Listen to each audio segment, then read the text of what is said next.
Afternoon, girls and boys. I hope niyaphila namhlanje, and I hope you had a very, very good week. Well, I had a good week in spite of everything eyenzakalayo, but my week was okay.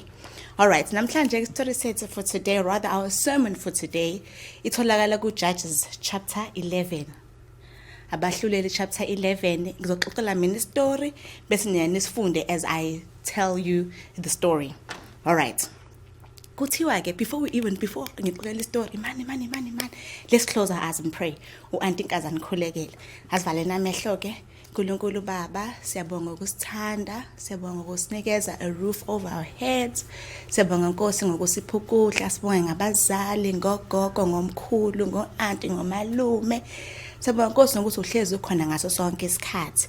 Namanje ke sizozwa isermon yethu emfishane, sicela ukuthi ube nathi, usenze ukuthi silalele kahle, sithole isifundo, sibe yingane eziphethe kahle ngaso sonke isikhathi. Siyakhuleka ke igama Jesu Kristu kuze kube naphakade. Amen. All right. Lalelani ke kuthiwa khona ke omunye umfana wakuthiwa uJephthah, right? Kuthiwa uJephthah wayezalo baba wakhe uGilead. Kuthiwa uJephthah mayezalo ubaba abe nomama, kuthiwa lo mama lo umama wayengayiphethe kahle, so uJephthah wangamshada, not because wayengayiphethe kahle, but ubaba kaJephthah wakhetha ukushada omunye umama.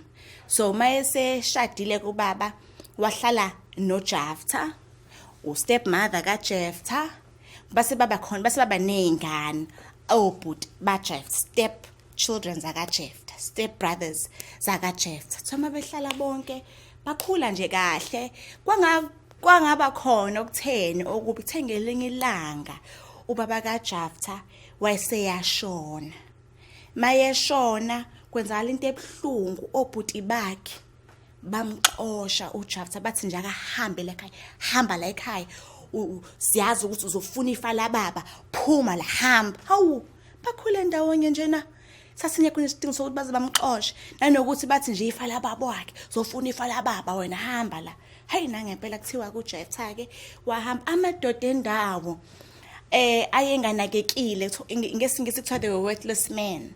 Ayenganakekile lawo madoda endawo azwelana noJephthah ukuthi hawu, sebengase baxoshe pho uJephthah pho, hawu kokwenza nje kodwa kwakhe, hawu ngefa nje lababa wakhe naye anelungelo lakhe athole naye. Ibamhawukela uJephthah, bahamba noJephthah, bahlala kwesinye isizwe kuthiwa kwenye indawo kuthiwa iseTop. Bebehlala eTop kuthiwa ngebhadi nje, ngoba phela izike zenzeka izinto ezimbi, ucabanga ukuthi uzophila kahle njalo. Kwathi ngelinye ilanga kwaMedane bahlaselwa isizwe samo-Ammonites. Thoma Ammon mayebahlasela bakhumbula ukuthi kambe thina sinobhuti wethu wayeyiqhawe, into yayingayisaba, into umuntu wangakusaba ukulu wayeya ngqo empini. Babona ukuthi yazini, hey, senza iphutha kodwa ngokuhambisa uJephthah ngokumxosha. Base bahamba amadoda endawo, abadala bendawo, bahamba baye eTop, bafike bayoyithoba kuJephthah eTop.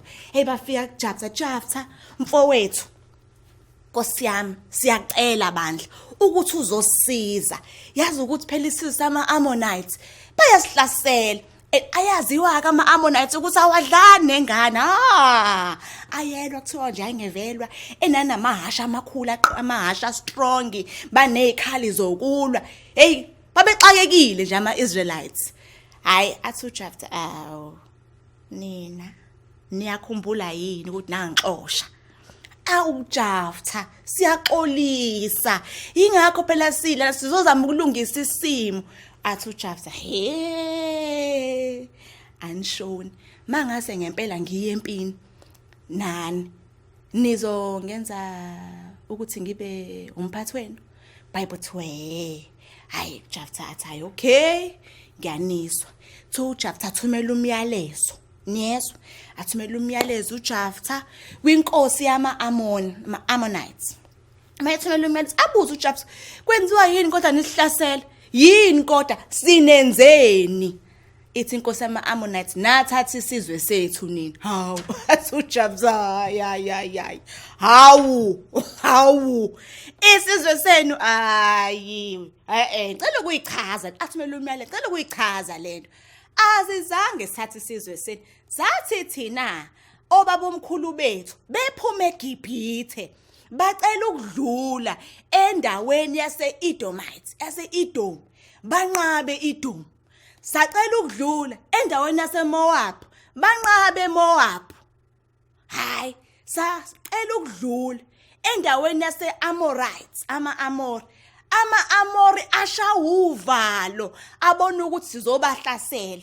Base bahlanganisa amasosha abo beza kuthina bezohlasela. Kwakuthi uNkulunkulu onomusa, onothando, oyiqhawe wasenza ukuthi sikwazi ukuthi sidefende kwama-Amorites. Nakuba ke sathola kanjalo isis azange nje siye sinisukela.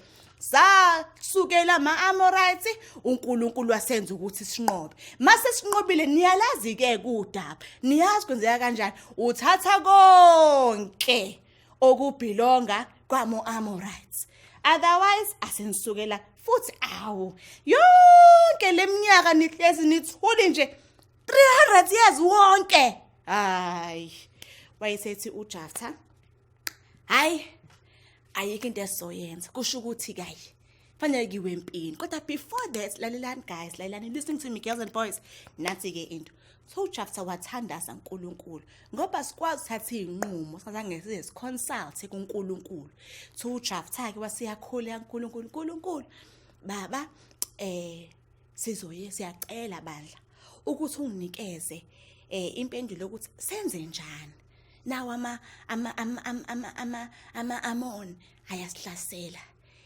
Ecela ukuthi unginikeze i-guidance ukuthi singenze njani. Mada ngiyathembisa ukuthi mawukuthi uyasenza ukuthi sinqobe inoma yini ezophuma kwami izongihlangabeza mase ngiphuma empini ngizoyinikela kwena njengomnikelo. Amen. Hayi nangempela. uJephthah wahamba uJephthah wayempini waba yini umkhuzi wamasosha ucommander. Kwayiwe empini, mayiwe empini kwafika kwaliwa ke empini ke balwa empini, balwa empini. Hey balwa empini. uNkulunkulu wayesebenza ukuthi bawine empini. After insuku masebewela uJephthah ekhaya uyahamba kukhathele phela ubuye empini phela kuyakhathaza phela uke empini. uJephthah uyayabela ubuye empini. Nathi ingane yakhe igijima, baba sebuyi. Ayisagijimi kanje ingane. Ijabulela ubaba wayo. Ayisagijima. uJephthah wathi makhala wema. Awema. Hawu ingane qaye hawu daddy ukhalelana. Ngithemba uNkulunkulu noma yini ezophuma izondlameza. Ngithinike njengomnike. Hawu ethi ngani hawu baba it's okay. It's all right. Hayi baba kulungile. Ngoba usuthembisile uNkulunkulu. Ngicela ungivumele ukuthi ngihambe nabangani bami for 2 months sihambe siyozila ezintabeni for 2 months. Hawu Jephthah. Kwangayona nokho isinqumo sasisihle kakhulu. Yahamba ingane for 2 months yabuya ke yayizoyinikela kubaba wayo. Lalelani ke kunathi ke into ningathuki ingane ayifanga niyazi ngayifanga. Number 1, uNkulunkulu akayithathi umnikelo womuntu, which is akayithathi human sacrifice. Akayithathi uNkulunkulu leyo.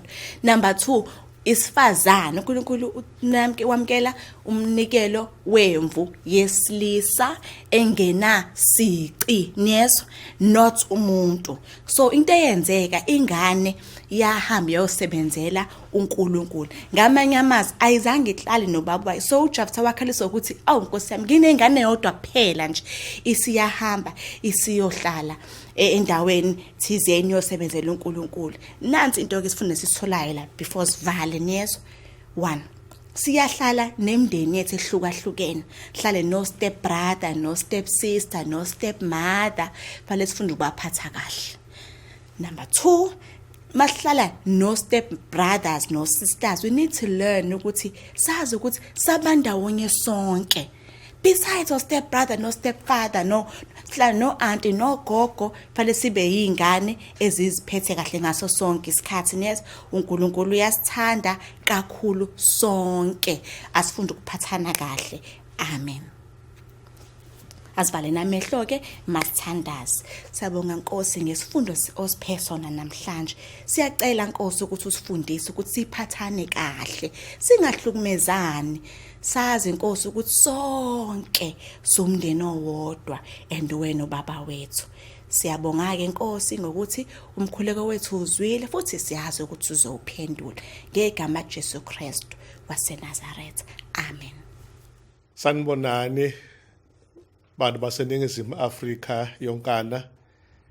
Namhlanje emini ngivela phambi kwenu nginezwi lethemba nevuselelo onyakeni omusha ka-2021 engifisa ukuthi nginikhuthaze ngayo. Ngiyakholelwa ukuthi unyaka mawuqala abanye bayibabhale phansi kuma-diary ifiso zabo zonyaka omusha ukuthi ngifisa mina ukwenza ukuthi nokwenza ukuthi nokwenza ukuthi. Uma ngabe kulesi sikhathi sonyaka ungakabhali sekhona ithuba, uma usubhalile ngicela uqikelele phela ukuthi uyalandelela ngokwemigomo oyibekele yona. Ngiyazi ukuthi akulula kwesinye isikhathi kuhamba ngokwemigomo oyibekele yona, kodwa leyo mgomo isuke isemqoka kuwe njengomuntu oyihlelayo empilweni ukuthi wenze kangcono nawe onyakeni omusha, njengoba sazi ukuthi unyaka nonyaka kuba khona lawo ma-goals esiyibekela wona. Namhlanje ke ngifisa nje unmema hlobo zami ukuba size emabhayibhelini ethu sizofunda nje ivesi ibe yinye abokuqala baseKorinte isahluko se-13 sizofunda ivesi le-12. 1 Corinthians chapter 13 sifunda uverse 12. Singakamfundi ke lesahluko sengisishilo hlobo zami, ngithanda ukuba ngithule isihloko senkonzo yethu yanamhlanje ntambama. Isihloko senkonzo sithi nje na, ingabe uNkulunkulu ubukeka kanjani esibukweni na? How does God look like in a mirror? Ileyo nto ngifisa siyibuke namhlanje. Ngiyethemba ukuthi sizohamba kanye uze ukuthi lesi sihloko siqukethe ini. Ngaphambi siqhubeke nendaba noma sifunde ake sezomkhuleko omfushane.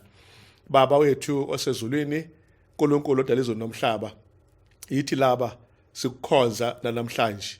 Sikubonga ngale nkonzo osipha yona. Sinikela Nkosi wonke ke umuntu oyibukelayo le nkonzo kuyindawo zonke zezolakini South Africa, ukuba uNkulunkulu umbusise ngayo. Uvuse Nkosi amandla kuye, uvuse Nkosi ithemba, uvuse Nkosi umdlandla nombono ngempilo ukuthi nolahlekelwe ithemba bese libuya kuyena, nongayihlelanga bese yihlela kabusha. Cela igama lakho Nkosi buse le nkonzo, nami Nkosi ngicela ngisithele mina wena uvele ngoJesu Kristu sobonga njengoba ngaphakade. Amen. Lapha kwabaqala baseKorinte isahluko 13 kuverse 12 amazwi afundeka kanje engicela kuba ngiwafunde njengoba umpostoli uPaul esilobele wona. Uthi ke lapha ke, ngokuba manje sibona esibukweni kalufifi, kepha lapho sobukana ubuso nobuso. Manje ngazi ingxenye, kepha lapho ngiyakwazi ngokuphelele njengokuba kade ngaziwa ngokuphelele. Sihlobo sami esithandekayo, uma siqhathanisa nje right from the onset izinto ezimbili uPaul ayikhulumayo, ukhuluma ngenkathi yokuphila esikuyo njengoba siphile kuzebe namhlanje ukuthi kukhona khona ukubona kodwa sibuka kalufifi uthi kodwa ngaleso sikhathi esingakafika inkathi ezayo uthi siyobona lapho ubuso nobuso bese siyazi hayi ingxenye kodwa sazi ngokupheleleyo njengoba nathi besikhathi saziwa ngokupheleleyo. Uyazi le ndawana le ikhomba izinto ezithu.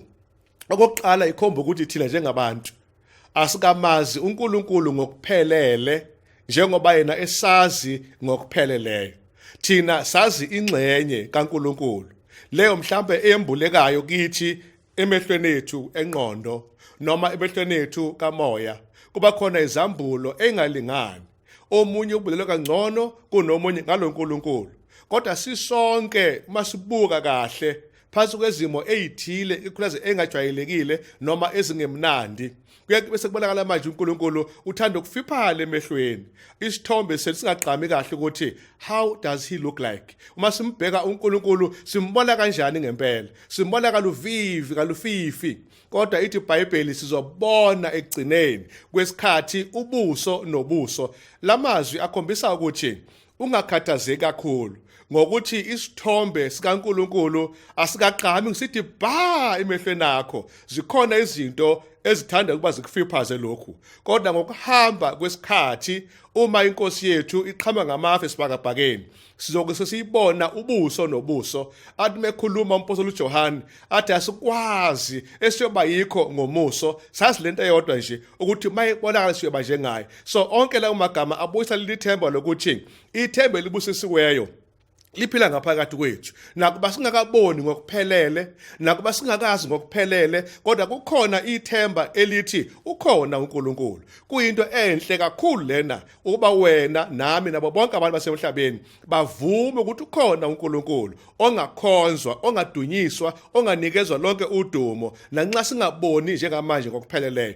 Ize ichaza iBhayibheli lapho ithi ulwazi kaNkulunkulu alufani nolwazi labantu ngoba eyakhe ingqondo iphakeme njengokuphakama kwezulu phezulu komhlaba. Ithi ukuqonda kaNkulunkulu akunakuphenywa. Ngakho ke noma kunjalo sibonakala ufifi singakuboni lokupheleleyo, kodwa ke siyikhathaza ukuthi unjani uNkulunkulu esibukweni. Uma eyibuka yena ubonani uqobo lwakhe uNkulunkulu meyibuka yena. Uma wena ungahle umbheke esibukweni ungabona ini nje, siphi isithombe ongaba naso noNkulunkulu na? Leyo imibuzo engithanda uba siyibuke uma ngabe siqhubeka nendaba yethu siya phambili.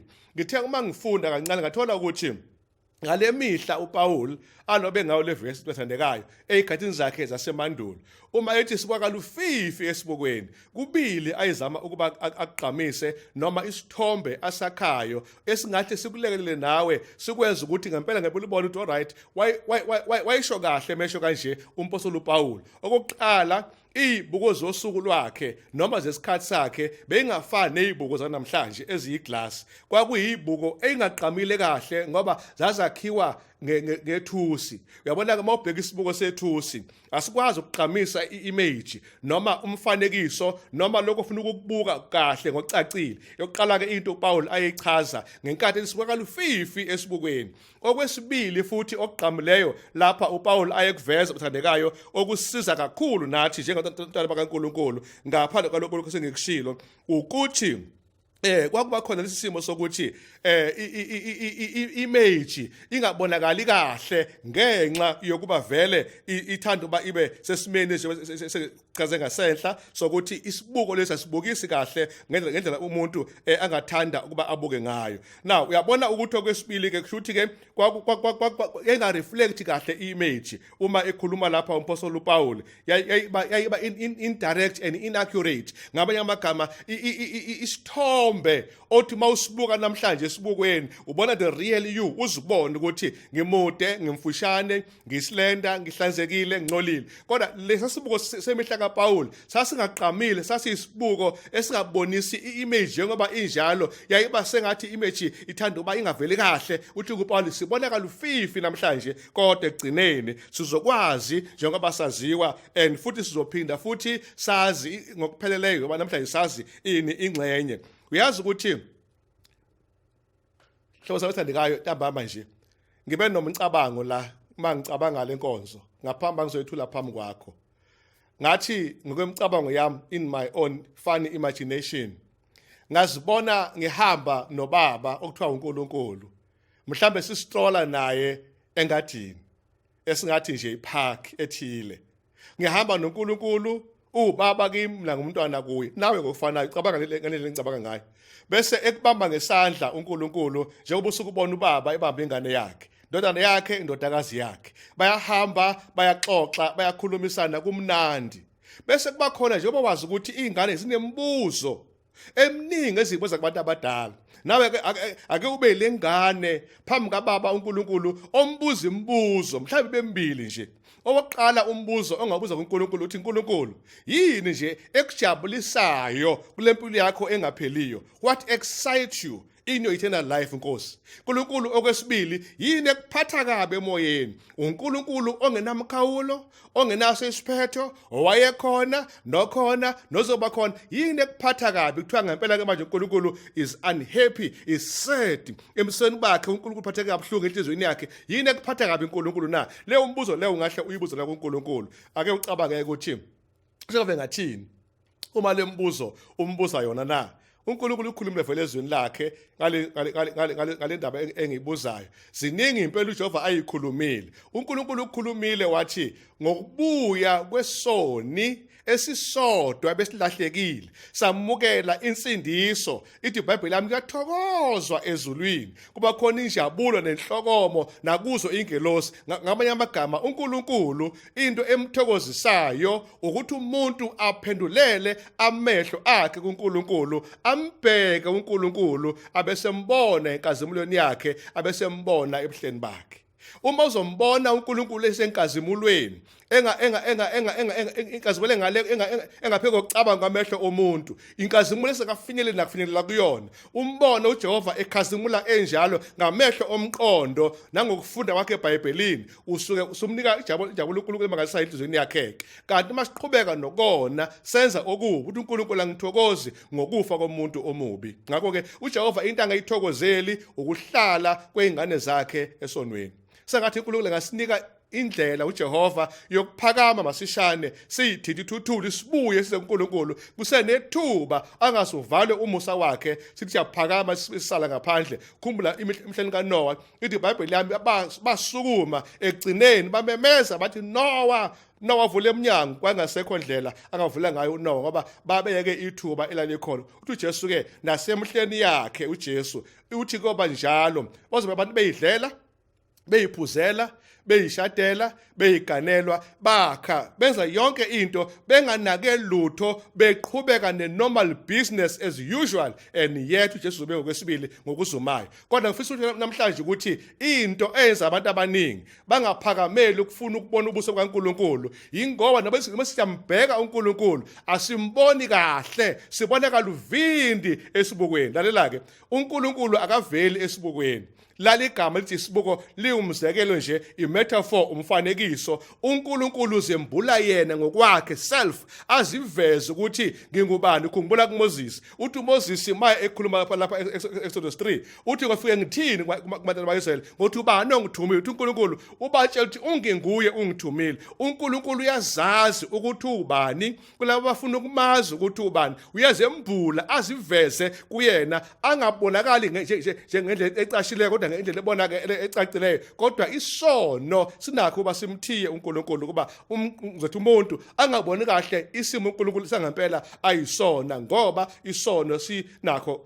phazamisa ngendlela eziningi but indaba emnandi ithi ke uMoses wahamba nezwi kaNkulunkulu lokuthi mayefika lapha nifike batshela unginguye ungithumile ngoba ngempela uNkulunkulu wethu unginguye uyena othumayo uba masishumele izwi lakhe kubantu bonke sibatshela khululekani manje kade ngiqilazekile kade ngiboshiwe khululekani manje ematilongweni ngoba ukukhala kwenu kuzwakele ezulwini namhlanje ake sibheka kancane emuva nyaka odlule u2020 loyanyaka waqala njengeminyaka yonke umusha umuhle January February somehow March mayiphenya kaMarch yaphela sesingasazi kahle ukwenzakala ini lavala izwe kwathiwa kwabakhona i-lockdown. Yasidida lento, abanye bengakhona nokukholwa ikhona lento yi-COVID-19. Abanye bethi hayi into yabamhlophe le, yona abantu abamnyama. Abanye bethi hayi into yayicebile, into yasemadolobheni ayikho emakhaya. Kukuningi besinakho okudidekile. Kodwa makuhamba isikhathi siyibona impact, sibona umfutho, sibona umphumela walokhu sethi yey 2020 unyaka onzima lapho abaningi bethu ngempela beguqa khona besabela ekufeni ngenxa yalokhu kufa kuthiwa i-COVID-19. Angisho ukuthi wonke umuntu ofe 2020 ufe kwabe ukufa yini. Abanye bevele bephethe ngokhensa, abanye bephethe ngoshukela, abanye bephethe noma banife ehlukene. Kodwa ngifuna ukukhuluma nje ngokuthi nayo i-COVID-19 inezayo izaga noma iziga ezidalile, ishiye imhlola emangalisayo. Kodwa ngifuna ukusho ukuthi in spite of that ake sibuke uNkulunkulu emuhle, ngoba uNkulunkulu muhle nakuba amehlo ethu efipha seyisono sibona kalufifi singaboni ngokupheleleyo. Ake simbuke uNkulunkulu ebuhleni bakhe ehlosendekayo uze uyinike ithuba ungumama ungubaba sokubuka uNkulunkulu ebuhleni bese uyambona uNkulunkulu wethu ukuthi waziwamuhle uNkulunkulu. Namagama abalulekileyo. uJehova sengithe uzembula yena ngokwakhe, kodwa kanjani na?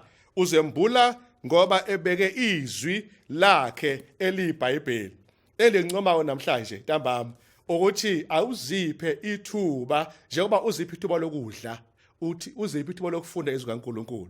Uyakwazi ukuyikhipha uyozibusisa lapha yana e-restaurant. Njengoba uyikhipha uziphi isikhathi noma ubhizi kangakanani, kodwa ama-chance okuyikhipha uyawathola. Zipheke nethansi yokufunda izwi kaNkulunkulu. Uliqale iGenesis uyophuma esambulweni, ulifunde uthandazile ukuze uNkulunkulu azembule ubuhle bakhe bese ukwazi nokubamba izithembiso zakhe ezinhle, ngoba sihle isithembiso esishiwe inkosi yethu uthi ngizokubuya ngibuye uba lapho ngikhona nibe khona nani. Leso sidlula zonke izithembiso ezikhona sokuthi zikhona izindlu ekhaya likaBaba, uJesu uyayilungisa, uzobuya asithabathe nathi kuba lapho ekhona nathi sibe khona. Lelo ithemba njani elibusiswe. Kodwa uma ufunda izwi kaNkulunkulu uyasembula uNkulunkulu bese kuyasuka kuyinkungu emehlweni, bese umbona kahle ebuhleni bakhe uJehova, bese ungaboni kalufifi kodwa ngokuqamile, ngoba iBhayibheli lifakaza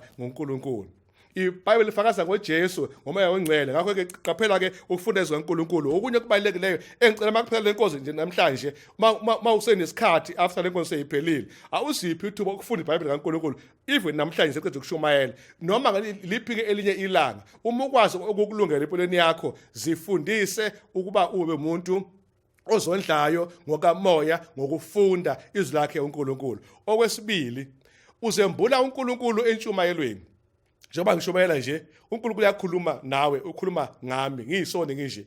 Uthi uNkulunkulu lalela, naye inceke yami ngibeka phambi kwakho, izokhulumela mina, izongimela ukuba mawuzwe amazwi ewakhulumayo angewona wayo kodwa kaNkulunkulu. Bese uyavuseleleka, bese zembula uNkulunkulu, uyaqamba eBhayibhelini nje kunalamazwi ankenezayo ngaphakathi kwakho ukuthi uthe uNkulunkulu kanti muhle. Umbuzo enginawo, how does God look like in a mirror? Ingabe uThixo ubuka kanjani esibukeni na? Sengithi ngachaza ukuthi iBhayibheli yami uthi uPaul okwamanje sibona kalufifi engathi sesibukweni, kodwa ngaleso sikhathi sizobona ubuso nobuso. Ngithi namhlanje nanxa uJehova singakamboni ngamehlo enyama, asilangazelele ukuthi ngenye imini uma ibonakala ngamafu sikwazi uba sisimbone sithi nayi lenkosi yethu ebesiyilindele, sijabule sithokoze ngensindiso yayo. Uyazi bathandekayo namhlanje, ngiyafuna ukusho ukuthi wona wonke amathemba angahle aqinise amadola axegayo, ithemba lokubuya kukaJesu kweyami inhliziyo lwaginya onke amanye amathemba, ngoba amanye amathemba ayafika adlule. Kodwa the second coming ukuhle kwayo ukuthi noma ngalala ngcwatshwe ngobe ngivuke futhi, noma ngaphila mhlawumbe ngiphile ngikhandlekile, mhlawumbe kufa kungikhandla, ngigula nginezifo ezihlukeneyo ezibhlungu, kodwa uma ngihlela kuNkulunkulu ngabambelela ke ngasekugcineni, noma ngabe kanjani nje ubone uNkulunkulu ubuso nobuso bese ngiyajabula kanye naye nabo bonke abangcwele bakhe uma eza ngokwesibili. Ngifuna ukusho ke ukuthi sinenkinga yana encane ke lesisikhathi okunye okwenza uNkulunkulu asithele angabonakali yintshumayelo ezingahlezi eBhayibhelini inshumayelo eyihleze ehlakanipheni kwethu njengabantu philosophy of man and stuff like that lapho siphilosophise khona siyeke ukushumayela ngokweBhayibheli ukuthi lithini iBhayibheli na sikhuluma izinto kwesinye isikhathi ngoba sifuna uba sithandwe ngabantu sibe nodumo saziwe njengabantu abakhuluma kangcono kanti bekufanele sizinciphise thina aphakame yena uNkulunkulu ngezwi lakhe limfakazele uNkulunkulu izwi lakhe uze ambule kahle uNkulunkulu kukhona izinto engizibukayo lapha ezingasishaya ngithe mangiyibuka lezi 2 ayinikeza amagama ngathi sinayo into esithi i-homiletical dilemma noma hermeneutical dishonesty ukuhumusha iBhayibheli ngendlela engenakho ukuthembeka nokushumayela iBhayibheli ngendlela engenabo uBhayibheli lokho kuyi2 kwezi uNkulunkulu angaveli kahle emehlweni kancane namhlanje sinabashumayeli abafundisi abangashumayeli lutho kuphela impumelelo prosperity gospel and leli ivangeli labo balibeka kuze bese ngathi umuntu ongacebanga kakholwa sengathi umuntu okholwa wonke kufanele avele benemali angazi lokho bakuthatha kuphi ngoba masifunde embhalweni akukhona amaqhawe ayemthanda uThixo aze afe engacebile akhona esamaqhawe acabayo kodwa ngifuna ukusho ukuthi uma ubuka leli vangeli lempumelelo le prosperity ligcina seliphakamisa naloshumayelayo ehle uNkulunkulu abese bamkhulu lo muntu noma befakaza abantu ngathi baprogrenyiwe bafakaze ngombishophi bafakaze ngompostoli bafakaze ngomfundisi anciphe uJesu iphakame inceku no ayiyehle inceku aphakame umsindisi wethu nakho sifuna namhlanje ivangeli ngithi namhlanje asibuyisele uJesu enkonzweni asibuyisele uJesu evangelini uJesu angaphumi kuhlale abantu beyibona sesibaphakamisa ngoba umuntu wenza kabe nephutha it is human to uma umuntu enza iphutha sothini na uNkulunkulu kuphela kunalo iphutha masikhonza yena yedwa lo baba osezulwini hamba nami ke nginika nesithombe esibalekile kukhona OD abawu4 engifuna babambe namhlanje ngapha esilongweni kodwa ngibabeka nangesizulu uD wokuqala ngendaba yesono sithi sin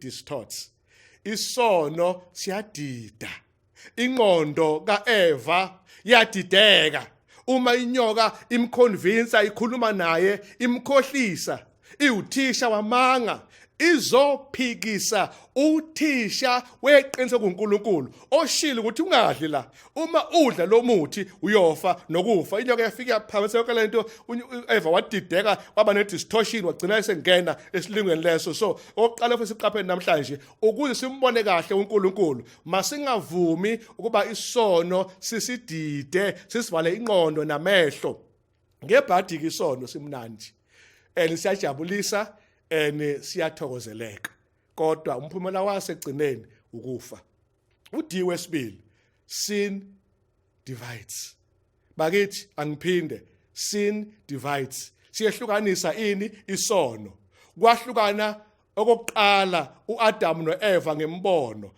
mase bewele esonweni kwahlukana uAdam noEva noNkulunkulu masebewele esonweni okay just imagine this with me uNkulunkulu behla ezulwini lakhe eze emhlabeni babhekane noAdam noEva bakhulume ubuso nobuso but the moment bewela esonweni babaleka ngoba sehlukanisa isono umuntu noNkulunkulu mayebaleka uAdam ayocasha wazama nokuthatha amahlamvu wathi uyabhinqisa amahlamvu avele abuna wamshiya enjalo eze kodwa ufuna ukuba sibheka lapho ukuthi isono sehlukanisa umuntu noThixo kithi namhlanje na ke asibuyele kuJehova siguqulela amehlo ethu let us turn our eyes upon Jesus and look full in his wonderful face sibuka ubuso bakhe obuhle obuyisimanga sibukisise ukuzokomhlaba kugqwale kuqame okwasezulwini ngoba uma kuqama okomhlaba kugqwala okwezulu kusho ukuthi nomuntu loyo usebona uNkulunkulu ngamehlo amasha akasipho nje namhlanje kanti manje amehlo amasha okumbona uNkulunkulu uqala unyaka uqhubeka uyaphambili zikhona izinkinga esingaphambi kwethu kodwa sizozeqa sizehlule ngoba uNkulunkulu wethu ungakithi uma iJehova engakuthina ngekho ongabelana nathi siyamthemba kakhulu uNkulunkulu so oqala uD wethu sin distorts, always will do it to sin divides. But in number 3, ngifuna ukusho ukuthi sin deceives, siyakhohlisa isono. Sono senza ukuthi umuntu ayibone eseyibhoza, akasekho umuntu ongamthinta yena, akasathintwa nje, is untouchable. Usebenza noma yini kanti neyiqhwaga eziyaphela. Kuba baze bathi abadala babekhuluma becacisa ngobuqhwaga obungasebenzi, bathi intuthwane yayibulala indlovu. Bese bekhombisa umuntu ukuthi ubuqhwaga nobunsizwa nokushinga akusizi ngalutho kangakanani, kodwa kubalekile ukuthi ungakhohliseki, ngoba uma ubuswa isono siyakukhohlisa. Uyibona umuntu ongafani nabanye, uyibona ungcono, uyibona ungene khona nokufa nje wena, ngathi wena ngeke ugule, ngeke uzufe. Kanti yey bakithi ukufa is a common denominator. Sonke singafika ekufeni noma kanjani. Ukufa nomuntu omkhulu, nomuntu omncane, nomuntu onodumo, nonodumo, bafa bonke, bangcwatshwe bonke, bashiswe abanye benje. Kodwa ngifuna ukusho ukuthi masingavumi ukukhohliswa yini isono, ngoba siyakhohlisa isono lesi and siyadukisa futhi. Okugcina ke uthi wesine, sin destroys. I want to repeat, sin destroys. Isono siyabulala. Esho noPaul umpostoli wethu kwabaseRoma isahluko 6:23 athi inkokhelo yesono ingukufa. Asilibonga ivangeli, akagcini lapho ngendaba ezibuhlungu, ngoba ivangeli liyindaba ezinhle. Masingashumeli kuphela ngobubi nesono nani. Ake siveze ubuhle bukaJehova.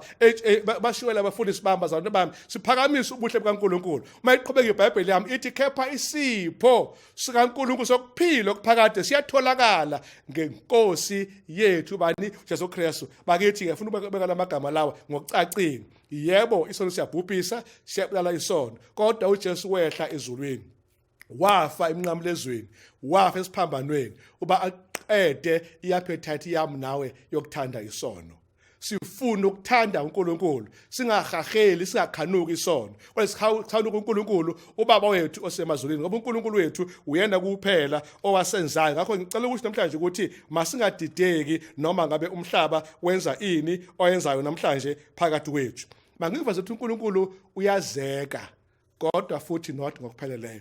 Hayi ngoba mhlaba singafuni ukwazi ukuphelela uNkulunkulu. Kwesinye isikhathi ingenxa ukuthi ubuntu nobuNkulunkulu behlukane ngendlela eyisimangaliso, and akubona kuphela ubuntu, kodwa ubuntu obuthithi baliswe isono noma obuthuntu bezwe isono. Indaba lapha iyaxoxa. Ngiyayikhumbula na ngangifunda high school lapha kwaNomathiya High eMtubaduba. Shumayela ikhehla ezokubiza ngegama ngamabombe ukuhlonipha. Uthi umuntu omdala uma eshumayela kwakhona umfundisi owabe eneburden, umthwalo wokufuna ukwazi yonke into ngoNkulunkulu, yonke, I mean everything. Usezuyakhohlwa lo mfundisi ukuthi khona izwi elithi okwembuliweyo okwethu abantwana bethu, kodwa khona okufihlwe kaNkulunkulu. Akasayibona yonke leyo verse manje, akasayinakile. Usebuka nje ukuthi hayi mina ngifuna ukwazi yonke into ngoNkulunkulu. Waba nomkhuleko lo mfundisi wazela ngisho ukudla ethi uNkulunkulu zambule kimi ngokuphelele, ngifuna ukwazi yonke into oyiyona Jehova. Ngenye ilanga umfundisi lona engikhuluma ngaye wathi hamba ogwini lolwandle, ehambela nje naye eshaya umoya, wahlangana nentombazane encane nje, mayibheka ngokweminyaka ikala ngamehlo njengamanzi ophuthu, ilapha ke eminyakeni engathi u14-15. Le ntokazi encane, intombazane lena encanyana, uyibona iphethe i-teaspoon ikhamanzi olwandle, iyakhipha ilahla ngaphandle, iyakha olwandle ilahla ngaphandle. Wayibuka umfundisi le ntombazane iyakha iyachitha, ayibo lento imthathekise, abeseze eduzane azobuza ngani yami kwenze njani, wenzani? Ithi ngane baba, ngifuna ukuqeda lonke ulwandle, ngifuna nje ukubona ngekho lutho olwandle, ngifuna ukhipha onke amanzi olwandle. Athi umfundisi, hawu ngane yami, nge-teaspoon pho awukwazi ukuqeda amanzi olwandle, lungabi namanzi lwe-empty ulwandle ngenxa yokuthi wena wakha ngani nge-teaspoon. Singabuyisa onke amavatelikani akhona emhlabeni, sizowabeka la azomoma amanzi olwandle, angeke aze awaqede. Maye yaphakama intombazane yathi, baba, lento izamayo nawe ukuyenza emkhulekweni yakho, uma ufuna ukwazi konke ngoNkulunkulu njengomuntu okha njengamanzi olwandle nge-teaspoon ulahle ngaphandle. and umfundisi wambangala ethi hayi lengane yazi kanjani yabe sinyamala lengane leyo kwakuyingilosi kaNkulunkulu yayimbonisa ukuthi okukhulekelayo kungapheki okudingeka yamukela lokho okumele kwamukela okumbuliweyo owethu nengane zethu kodwa kufihliwe okwaJehova inkosi ikakho uPaul ethi okwamanje sazi ingxenye hlobo sami yebo khona ukujula nokwambulela okuningi sesinakho abanye bethu kodwa izambulo zonke esezikhona ihlangene kuseyingxenye ngoba amehlo ethu awakaboni indlebe zethu ayikezwa nenhliziyo yethu ayikamukeli lokho uNkulunkulu akubekele khona abamthandayo kodwa ngithi mina noma kunjalo masikholwe sibamba amazwi kaJesu uthi uJesu kubafundi bakhe mayekhuluma nabo ubusisiwe okholwa enjani engabonanga asikholwe singakaboni ngamehlo noma mhlabe kulufifi esikubonayo kodwa sibe nethemba lokuthi one day is one day siyakumbona ubuso nobuso one day is one day sizokwazi njengoba saziwa kodwa okwamanje sibona ingxenye okwamanje sazi ingxenye okwamanje manje siyabheka kulufifi yaqhami kodwa ekugcineni kosuku uma inkosi limefe esibhakabhakeni kokuganya kwakhe besobala nembuzo ebesinayo engenazi impendulo ithole singabi nambuzo seneliswe ngoba uNkulunkulu wethu ebonisa ubuhle bakhe omangalisayo nazi isiqaphulo esincane nje engicela sihlosane ngayo ke ngisifunde kanye nawe siyisilungu kodwa uzama ngesizulu ngoba vele ngikhuluma isizulu ubaba uThayi wakaGibson uthi lapha ke enye izindlela uNkulunkulu angazivezi ngayo kuthile ngokupheleleyo nobumsula bakhe nokulunga kwakhe ukuthi uyazi uma iveza ngokugcwele uNkulunkulu kithina uyosembula ububi bethu ngokuphelele nelahla kwethu icala ngokupheleleyo uvumile uNkulunkulu ukuthi kube mnyama la emehlweni ethu somehow singaboni ngokugcwele ubuyena uNkulunkulu uthando lwakhe oluphelele kwakhe okulunga ngoba lokho kungasibulala thina ngokwemvelo yakho uNkulunkulu uvumile ukuthi thina sibe ngabantu abasola yena ngasonke isikhathi ngoba singaboni ngokugcweleyo ngeqiniso lakhe elifihlakeleyo simsole uNkulunkulu okungathi uma engahle uNkulunkulu angasoleki kuthina sizisole thina ngokungapheki kuba sinokwenza uyazi ngithema ngifunda lesicaphulo lesingathi bathandekayo uThayi ubambe esikhonkosini ukuthi uNkulunkulu uyavuma basilokhu simsola nje kodwa uyalazi la ngoNkulunkulu lapho yena himself ezoba vindicated zonke insolo ebezikhona ngaye ziyophela uma sesibona ngokupheleleyo sesimbona ubuso nobuso simsola uNkulunkulu namhlanje ngoba noma simbuka lapha esibukweni asimboni kahle akagqami kahle emehlweni ethu omqondo kakhulukazi noma kamoya imbala uNkulunkulu sithele kithina ungalekweLanga noma uthi phakamisa amehlo abhekiselangeni hayi naliyaxhopha ilanga akubuki ngalekwelanga kodwa ngalekwelanga khona uNkulunkulu ohleziyo lapho obuka yonke into ekhona emhlabeni usibhekile uyathintwa ukulimala kwenhliziyo zethu uyathintwa ubunzima nosizi lwethu nobuhlungu bonke obusehlela kuyathinta kuNkulunkulu ngoba uJehova uyanaka uNkulunkulu lokho ngiyakwazi nayakwazi abaningi abakwazi asiyibambe le ntethanekayo ukuthi uNkulunkulu esimsolayo engathi akenzile kahle kodwa egcineni uNkulunkulu ovela wenze kahle uNkulunkulu bonke abantu banephutha uNkulunkulu kuphela ongenalo iphutha hlobo sami namagama engiwathandayo ngiyawaphinda ke lapho ngashilo eqaleni ukuthi thina asikamazi uThixo wethu ngokuphelele kodwa uThixo wethu usazi ngokuphelele esazi uNkulunkulu bonke ubuze yonke ipretense esiyenzayo konke ukukhohlisa esikwenzayo konke ukuzenzisa esikwenzayo uyakubona konke uNkulunkulu kodwa konke uNkulunkulu bese eba nani, eba nesineke nathi, abe nomusa nathi, asibekezelele, sibe sikhala kwenimini nobusuku. Ngenye imini uNkulunkulu usinika impendula emangalisayo kuloko sikhala ngakho ubusuku nemini. La ngamaqiniso amangalisayo ukuthi uNkulunkulu wasisiza kangakanani. Le nkonzo namhlanje inginikeza isithombe sokuthi noma singaboni ngokugcwele kodwa ngelanga sizokwazi ukubona, sibone kahle ukuthi uma inkosi yethu iza ngamafu asezulwini. Hlobo sami, ngivumele ngithi nanxa kukuningi Jehova akwenzileyo ukuzembula kubantu, angeke kubeke nje kube kuthathu. Okokuqala, kukhona isifundo ngoNkulunkulu okuthiwa itheology. Ngazi kahle ukuthi akubona abantu abafunde itheology, kodwa labo ababe nethuba lokufunda itheology babe nesithombe esingcono ngoNkulunkulu ukuthi ungubani ngempela uNkulunkulu. Banethuba lokufunda kabanzi ngobuyena bese bezofundisa nabanye.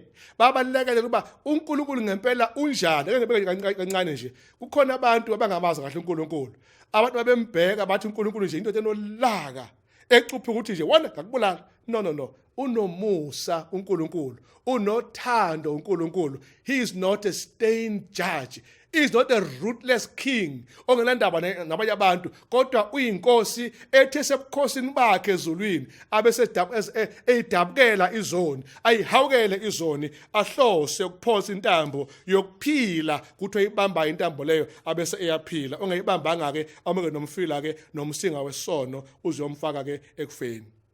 Hlobo sasandikayo, itheology ke uma siyibeka kafushane ngokwe systematic theology kunento ezithu nje engifuna ukuzisho.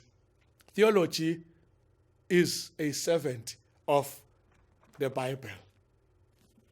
Isifundo ngoNkulunkulu siyingceku yeBhayibheli. Sifunda itheology isilekelele ekufundeni kangcono iBhayibheli. Amen. And futhi itheology is servant of Christianity. Uma sesenza iChristian theology noma itheology eBhayibheli, biblical theology about uNkulunkulu and neBhayibheli, izonikeza amaKristu isithombe nesambulo esingcono sikaNkulunkulu ngoba sifunda ngaye ezambula uNkulunkulu kithini. Lokho kubalekile engithanda siqaphele sithandekayo. Okwesibili esiqaphelayo, uzambula ngoJesu. Isifunda ngoJesu ke iChristology. Ufunda ngobani ke ngoJesu. La kuvela khona uJesu Kristu ukuthi wathi uNkulunkulu wathabatha isimo sobuntu wase eba Emmanuel, uNkulunkulu phakathi kwethu, wagxumeka elakhe ithende phakathi kwamathende ethu. Lokho kweza uNkulunkulu ambuleko. Ingakho uJesu Kristu ethi obone yena ubone bani futhi ubone uBaba, ngoba he is an express image of the Father. Obona uJesu Kristu ubona uNkulunkulu. Okwesithathu, uzembule ngomoya ongcwele uNkulunkulu, pneumatology, doctrine of the Holy Spirit. Umoya ongcwele ke simazi njengomduduzi, simazi njengothisha, simazi njengommeli, advocate yethu. Simazi futhi ngakho konke noma sikhuleka bathandekayo sibhimbabhimbe ekukhulekeni. Umoya ongcwele unendlela yokubeka ngcono phambi kaNkulunkulu ebubula ngaphe kwaba sikwazi ukwenza azwakale kahle umthandazo wethu ngoba uNkulunkulu ekhulumile. So lezi eziwu3 esengishilo, uzambuleni inqobo lakho uNkulunkulu Baba, azambule ngoJesu, azambule ngomoya ongcwele. Mamela ke, ukwazi uBaba kuphela, ungayazi indodana akwanele, ungamazi moya engcwele akwanele. Ukwazi uJesu kuphela, ungamazi uBaba akwanele. Ukwazi uJesu ungamazi moya engcwele akwanele. Ukwazi moya engcwele yedwa, ungamazi uBaba nendodana akwanele. Ukuze ibalance ivu yakho ngoNkulunkulu, yazi uNkulunkulu oyedwa kodwa osebenza eyiqwini eyintathu, uyise, undodana nomoya ongcwele. Lokho kwazi kahleke ukuze uNkulunkulu agqame acace kuwena. uDaniel mekhuluma laphana, kukhona uNkulunkulu ezulwini owembula imfihlakalo. Daniel sahluko bani ke, sahluko sesibili uverse 28. Kukhona uNkulunkulu ozembulayo ezulwini nokufihlakele ngaye. Yebo kwamanje asiboni kahle esibukweni, kuluvindi, kodwa masiqhubeke nokukhosa bambelele egcineni kokhanya konke sazi ngokuphelele, hayi ingxenye kodwa ngokunjani ngokuphelele. Inkosi ngathi ngakubusisa hlobo sami ngokhethekileyo. uJohn 17 verse 3 uthi ukuphila okuphakade lokhu kuba bazi wena wedwa Thixo oqinisileyo nomthumela uJesu Kristu, ukwazi uNkulunkulu ubaba nondodana nomoya engcwele kukuphila okuphakade. Ngakho ke namhlanje hamba unomqondo ukuthi uma sikhompela siqhathanisa okwamanje kusekhona ukulukhunyana, kodwa egcina kosuku khona into ezayo. Okwamanje sibonakala ufifi, kodwa sizobona ngokugcwele uma inkosi iza ngokwesibili, umsebenzi wayo wokusindisa usuphelelisiwe. Okwamanje sazi ingxenye, sokwaziwa ngokugcwele egcineni. Kwangathi inkosi ingakubusisa, ungakunaki kakhulu ukudideka kwamanje, kodwa funa okuzayo ngoba kukhona okungcono. Ufuna ukuthi mangivala ngithi better days are coming. Hallelujah. Ungapheli amandla manje, khona okungcono okuzayo. Ayikubusa inkosi igcinile unyaka omusha, ugijime njengokhozi, undize njengomuntu omusha, uqabashiye njengenkonyane ibona unina. Ungapheli amandla, inkosi ikubuseke njalo kuze unyaka uyaphela, uyaphambili, sivala amehlo senze umthandazo. Baba olungileyo, odwa izulu nomhlaba, mezwe into zonke, siyabonga lenkonzo osibuse ngawo namhlanje. Kwangathi inkosi ingasiza isikhumbuzo ukuthi khona uThixo ezulwini ozambulayo imfihlakalo. Sicela inkosi ukuthi uzambule kithi, sikubone ngamehlo amasha kunyaka omusha, singakubone kaluvivi kalufifi esibukweni, kodwa sikubone ngokugqamile ukuthi uNkulunkulu olungileyo ongasibamba ngengalo yethu, asibambe ezifike egcineni. Asikubambe ngathi inkosi sikakudedeli njengobaba wethu, sethembele njengengane zakho. Busa kusimlaleli wonke kwindawo ngendawo ngegama lakhe elithi ngiyakhuleka manje kuzobe phakade. Amen.